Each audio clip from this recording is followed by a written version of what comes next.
जंगल का राजा शेर, black panther बाघ और दुष्ट सांप। जंगल का राजा शेर सिम्बा अपने दोनों दोस्त बाघ ब्लैक पैंथर से कहता है, हमारे जंगल में सब कुशल है ना? किसी को कोई परेशानी तो नहीं? आपके रहते भला किसी को क्या परेशानी हो सकती है? हाँ सिम्बा, बगीरा सही कह रहा है।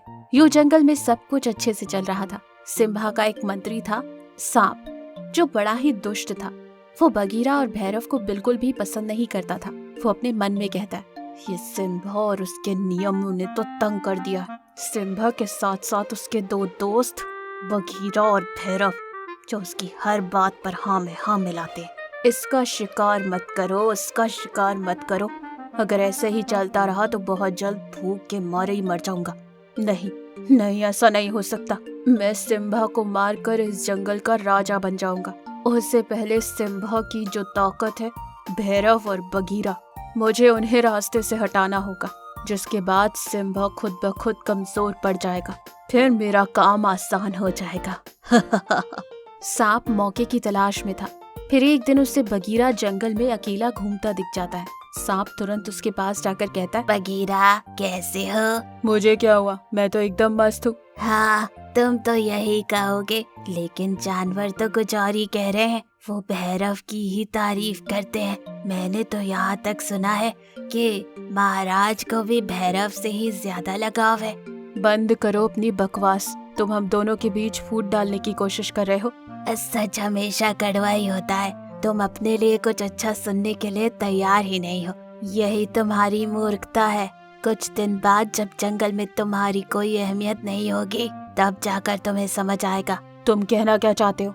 अगर तुम मेरी बात ध्यान से सुनोगे तो मैं तुम्हें इस जंगल का राजा बनाऊंगा। तब सारे जानवर तुम्हारी ही बात मानेंगे। सीधा बात करो।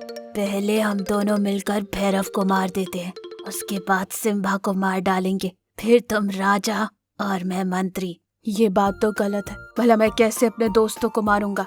मारना तो पड़ेगा। अगर तुम राजा बनना चाहते हो तो उसे मारना पड़ेगा, नहीं तो तुम हमेशा के लिए उसके गुलाम रह जाओगे। तुम्हारी बातें सुनकर मेरे मन में राजा बनने की इच्छा बढ़ गई है।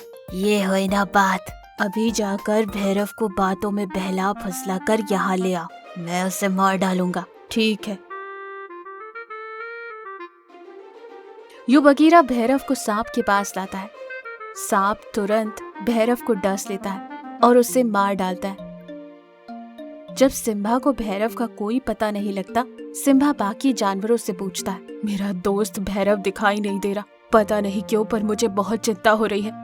ये सुनकर बगीरा घबरा जाता है और तुरंत सांप के पास जाता है। सिम्बा को शक हो गया, मुझे बहुत डर लग रहा है। अब हम क्या करें? सिम्बा को खत्म करने का समय आ गया है। तुम एक काम करो, सिम्बा के पास जाकर कहना कि भैरव मिल गया है और उसे गड्ढे के पास ले आओ।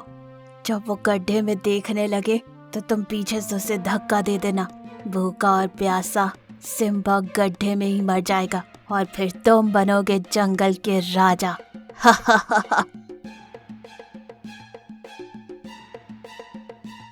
ये सुनकर बगीरा बिना आगे पीछे सोचे सिम्बा को गड्ढे के पास लाकर उसे पीछे से धक्का दे देता है।